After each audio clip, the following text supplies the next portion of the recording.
Hey ladies, this is Mocha Mommy here bringing you another video. And in this video, I would like to review the book called Life, I Swear by Chloe Dulce Loizo. So I came across this book through vlogger Alexis Sparks. I watch her channel a lot because I think that her fitness and wellness content has been really great. I really do enjoy her channel. So when she had suggested that she was reading this book, I just had got onto the book and I decided I don't have the access to the podcast, but I did download this book on Audible. So one thing I can say about this book, it was very artistically done. It was done by a lot of Black women who are in the creative arts, who are poets and writers and journalists and editors and just do other forms of creative art. There were a few businesswomen who contributed to the book as well, and I'll go over their respective chapters and things like that. But one thing I can say is that this book answers the why. If you ever wonder why beautiful, educated, incredibly prolific Black women make such bad decisions in their relationships and romance, this book will answer that for you. This book will answer that question for you. So if it's keeping you up at night as to why these incredible women make such bad romantic decisions, you're going to find that in this book. Many of the chapters in this book will go over that for you. So if that question keeps you up at night, the answer is in this book. So with that being said, there were still quite a few positive chapters that I would suggest to you. And I'll just go over the high points and the low points that I found with this book. I'm grateful for the vulnerability of all of the contributors for telling their story. But I think that there's a lot of life lessons in this book that we can draw from, both positive and negative. First, I'll start with the fact that I found the title of the book a bit misleading. Okay, I am not one of these SJW, FBA ADOS type of person. I'm not, I definitely don't, subscribe to the whole diaspora war thing. But when I saw this book, and particularly the title, Life, I Swear, which to me seemed like an African-American woman's colloquialism, I felt like I was a bit misled because many of the stories were by Black women across the diaspora, which I don't have an issue with. I would have still read the book knowing that. But I felt a little misled by the title, which seemed to me like an African-American colloquialism, but didn't really include a lot of stories by African-American women. Also, too, there were a lot of biracial, multicultural women who self-identify as Black. They had a lot of chapters in this book, including the author. The author, Chloe Dulce Loizo, actually, she is the daughter of a Congolese artist and dancer and of a white woman from California who was in urban development for third world countries. She spent the majority of her life in Niger and Africa. So again, a little bit taken aback by the title because it just seemed to me as if it said Black women identity and then use an African-American colloquialism, but really didn't talk a lot about the African-American woman, monoracial African-American woman's experience in this book. So this book mostly goes through Chloe Loizo's life story. So it will be an essay by a prominent Black woman in the arts community or in the not-for-profit community. And then another chapter would be about Chloe Loizo's personal life. So Like I said, she's the daughter of a white American mother and a Congolese artist father. Didn't grow up with her dad and always kind of had these urges to want to know who he is, to connect to the culture. She knew that when she grew up in Niger, that she did grow up privileged, not just because of her mom's education and profession, because her mom made a great living where she was able to have nannies and get private school, but also because of her Americanness. And several women throughout this book who are from the diaspora of mixed heritage do notice their privilege overseas, but for somehow didn't necessarily cop up or own up to that privilege here in America, particularly in the Black community. That was one thing I found very interesting.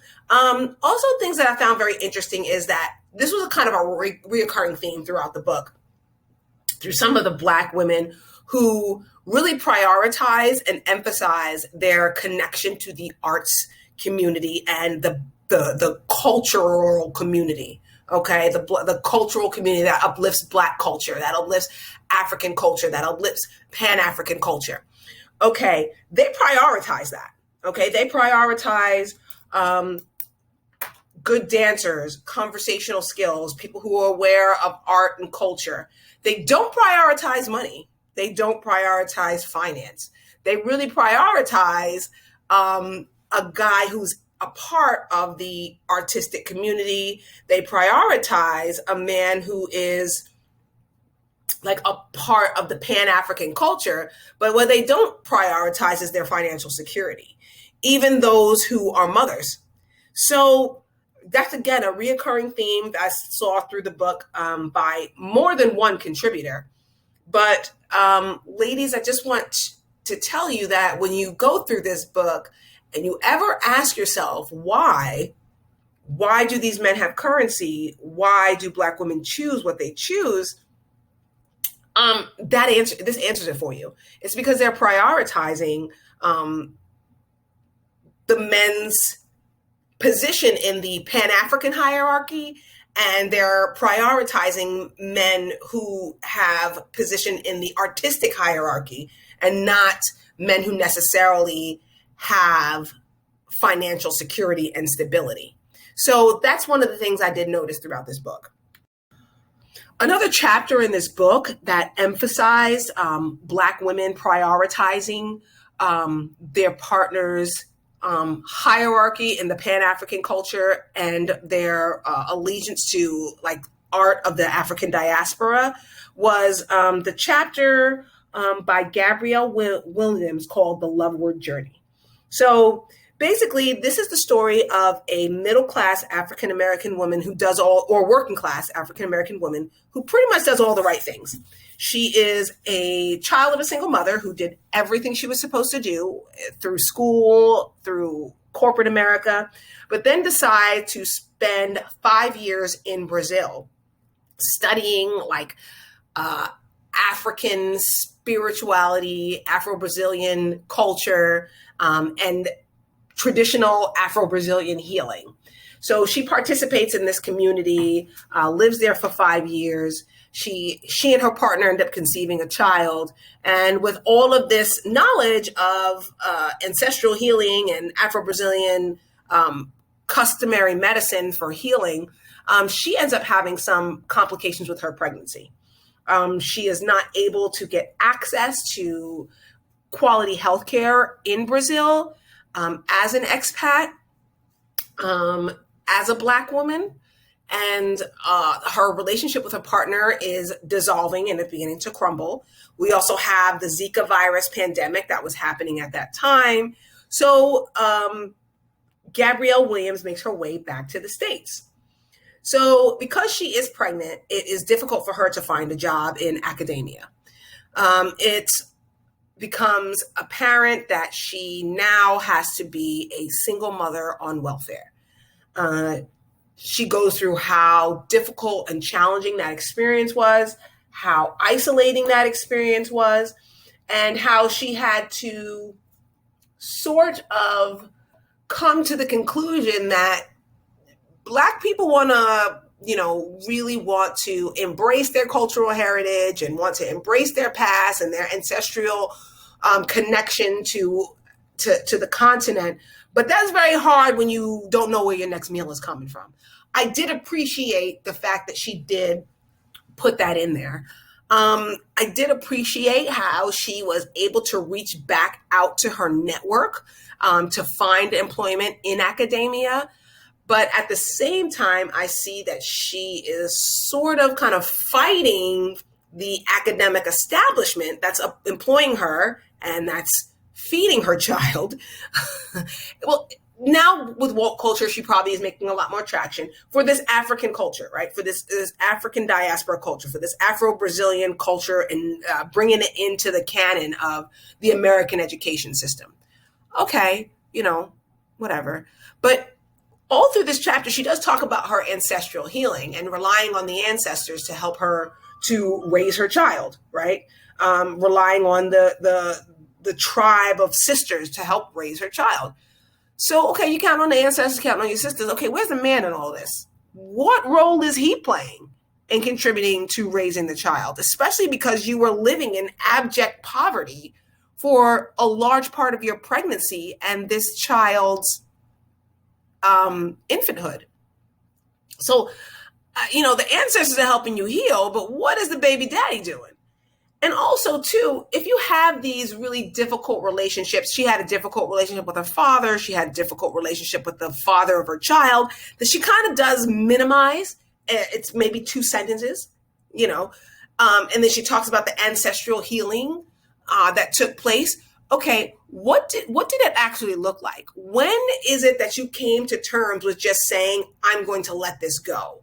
Because I really feel like a lot of African-American women who have children out of wedlock and then kind of surrender to the fact that the dad is not going to be the man that you need him to be or that the child needs him to be. There really needs to be some kind of articulation of that, not just in Gabrielle Williams' part of the book, but throughout the book as a whole, because several of these women have these issues, right?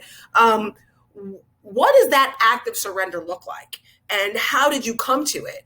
That's more of the story that I would have liked to hear, but yet it becomes this very esoteric, Afro-Brazilian healing type of thing that never really gives me the answer to the question that I have. On a more positive note, by far the best chapter of the book was by Marion Loom Martin. Okay, Marion Loom Martin is the owner of an incredibly prolific business where she does luxury Airbnbs. She definitely is one of the women who put Marrakesh, Morocco on the map as a luxury tourist destination. And it really goes through her story of wanting to be an architect as a child, failing out of the mathematics and physics requirements, having to pivot to become a lawyer, and then as a result, starting to renovate vacation properties, her parents' vacation property, where it all of a sudden ends up going into a flourishing business. She also kind of talks about what it's like being an outspoken Black Caribbean woman who grew up in France, being an outspoken Black woman, getting work done in the Middle East, and how sometimes it took some of her husband, who is white and has a certain degree of white privilege and also male privilege, and how having to communicate that to him, and how she really wanted to make sure that even though he was willing to help, that she did make sure that this project was reflective of her and something that she could forge on her own. So I definitely think that this was by far my favorite chapter of the book. Not because of the swirling relationship, but just because it just really did show that there are Black women out there who do prioritize their dreams, their goals, and then find someone who aligns with that. This book also features Lindsay Farrar, the founder of Crown Magazine, and she really devoted a chapter to the confidence and the faith that it takes to step out on your own, to leave corporate America, to really start your own business and to navigate your own path. So I really did enjoy her chapter and her contributions to this series of essays, because I really think that having the confidence, the support system, the ups and downs of being a small business owner, when women share that journey and those concerns and the tragedies and triumphs of it, I think it empowers other Black women. So it talks about her and her partner and their journey to create this beautiful magazine that actually right now is hiring and looking for interns. So I may put a link in the description box or in the comments below so that you ladies can check that out, to take that opportunity for learning and mentorship for yourself. Again, I'd like to reiterate that this book also did include stories of multiracial or biracial women who self-identify as Black, like world-renowned photographer Neka Julia, and also writer and journalist Elaine Welter Roth. She had an interesting story, basically growing up with a Black mother and a white father in the suburbs of California, feeling as if she never fit in. The story we hear a lot from biracial women. But then there's that incident where she comes to terms with the fact that she's not white, but still having to never really feel that she belonged in the Black community. But yet it was the Black community, and particularly her experience at Essence Magazine, which catapulted her career. So again, complex stories. And I think this book is full of them. The audiobook is beautifully done, and you can really tell how poetic it is by listening to it on the audiobook. And if you do decide to invest in the hardcover edition, it does make a very beautiful coffee table book. There are some really great pictures inside. So would I recommend this book? Would I not recommend this book? I think that's really going to be up to you. If you really, really want to get inside the minds and the hearts of Black women who are a lot different than yourself, or people who self-identify as Black women who are different than yourself, for sure. And I definitely did find some encouraging parts and people of this collection of essays, because there are 25 of them. But I'll leave that up to you. This is Mocha Mommy, and I'll see you in the next video.